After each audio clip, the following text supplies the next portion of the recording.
الحمدللہ رب العالمین والعاقبۃ للمتقین اما بعد فاعوذ باللہ من الشیطان الرجیم بسم اللہ الرحمن الرحیم لو انزلنا ھذا القرآن علی جبل لرأیتہ خاشعا متصدعا من خشیۃ اللہ وتلک الامثال نضربها للناس لعلہم یتفکرون۔ صدق اللہ العلی العظیم و صدق رسولہ النبی الکریم وعلی آلہ و اصحابہ اجمعین۔ میں نے آپ کے سامنے قرآن پاک کی سورہ حشر پارہ نمبر 28 رکوع نمبر 6 آیت نمبر 21 کی تلاوت کرنے کی سعادت حاصل کی۔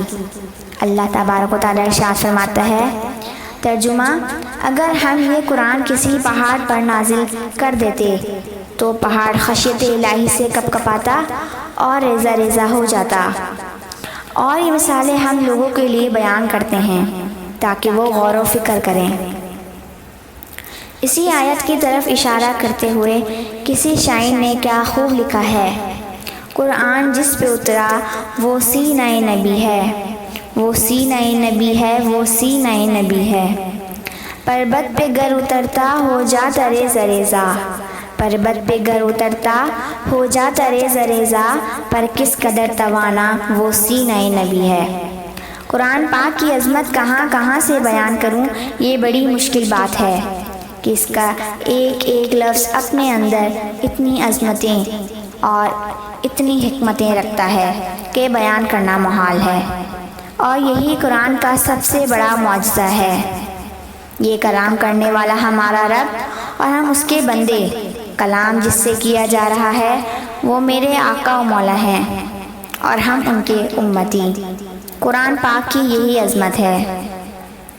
ترمذی کی حدیث ابن مسعود رضی اللہ تعالیٰ عنہ ارشاد فرماتے ہیں کہ نبی مکرم صلی اللہ علیہ وآلہ وسلم نے فرمایا کہ جو شخص ایک حرف قرآن پاک کا پڑھے اس کے لیے اس حرف کے بدلے ایک نیکی ہے، اور ایک نیکی کا اجر 10 نیکی کے برابر ملتا ہے۔ آپ صلی اللہ علیہ وآلہ وسلم نے ارشاد فرماتے ہوئے مزید فرمایا، الف لام میم ایک حرف نہیں بلکہ الف ایک، لام دوسرا اور میم تیسرا حرف ہے۔ جس نے الف لام میم کہا اس کو 30 نیکیوں کے برابر اجر ملتا ہے، اور یہی قرآن کی حکمت ہے۔ لفظ قرآن، لفظ قرآن یا تو کر سے بنا یا قرات سے بنا یا کرن سے بنا۔ اگر یہ لفظ کر سے بنا ہے تو کر کے معنی جمع ہونے کے ہیں۔ تفسیر کبیر اور روح البیان پارہ نمبر 2 میں لکھا ہے کہ قرآن کو قرآن اس لیے کہتے ہیں کہ یہ بھی سارے اولین اور آخرین کے علموں کا مجموعہ ہے۔ دین اور دنیا کا کوئی ایسا علم نہیں جو قرآن میں نہ ہو۔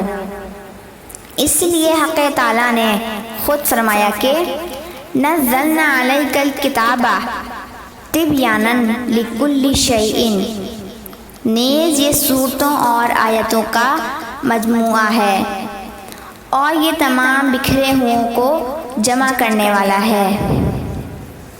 اور اگر یہ لفظ قرات سے بنا ہے تو اس کے معنی ہیں پڑھی ہوئی چیز۔ تو اب اس کو قرآن اس لیے کہتے ہیں کہ اور انبیاء کرام کو کتابیں یا صحیفے حق تعالیٰ کی طرف سے لکھے ہوئے عطا فرمائے گئے، لیکن قرآن کریم پڑھا ہوا اترا، اس طرح کہ جبرائیل امین حاضر ہوتے اور پڑھ کر سنا جاتے، اور یقیناً پڑھا ہوا نازل ہونا لکھے ہوئے نازل ہونے سے افضل ہے۔ پہلی آسمانی کتاب خاص جماعتوں کے پاس آئیں اور کچھ دنوں رہ کر پھر ختم ہو گئیں، لیکن قرآن کریم کی یہ شان ہے کہ سارے عالم کی طرف آیا، سب نے پڑھا، بار بار پڑھا، اور جب تک دنیا باقی ہے قرآن پڑھا جاتا رہے گا۔ اگر یہ لفظ کرن سے بنا ہے تو کرن کے معنی ہے ملنا اور ساتھ رہنا۔ اب اس کو قرآن اس لیے کہتے ہیں کہ حق اور ہدایت اس کے ساتھ ہیں۔ اس کی صورتیں اور آیتیں ہر ایک کے ساتھ ہیں، کوئی اس کے مخالف نہیں۔ اس میں عقائد، اعمال، اخلاق، سیاسیات، عبادات، معاملات تمام ایک ساتھ جمع ہیں۔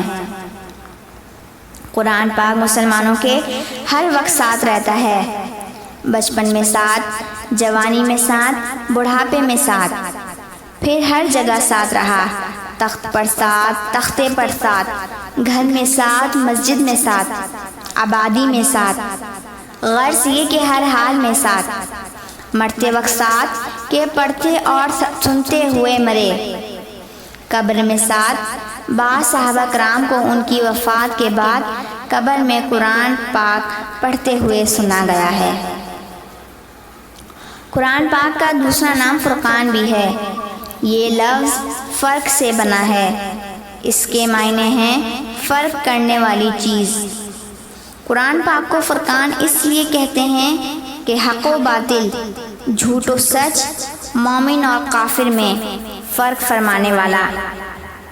قرآن پاک کے کل 32 نام ہیں، جن کی تفصیل حضرت علامہ مولانا مفتی احمد یار خان بدایونی رحمۃ اللہ تعالی علیہ کی کتاب تفسیر نعیمی میں درج ہے۔ صرف لفظ قرآن پر مختصر سا بیان ہے۔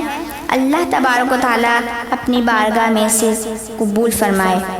اللہ کی اس آخری کتاب کو جو اس نے اپنے آخری نبی صلی اللہ علیہ وآلہ وسلم پر نازل کی، ہم نے کہاں تک پڑھا، کہاں تک سمجھا، کس حد تک عمل کیا اور کس حد تک قرآن تعلیمات کو دوسروں تک پہنچایا، ذرا ہم لوگوں کو اپنا محاسبہ کرنا ہے۔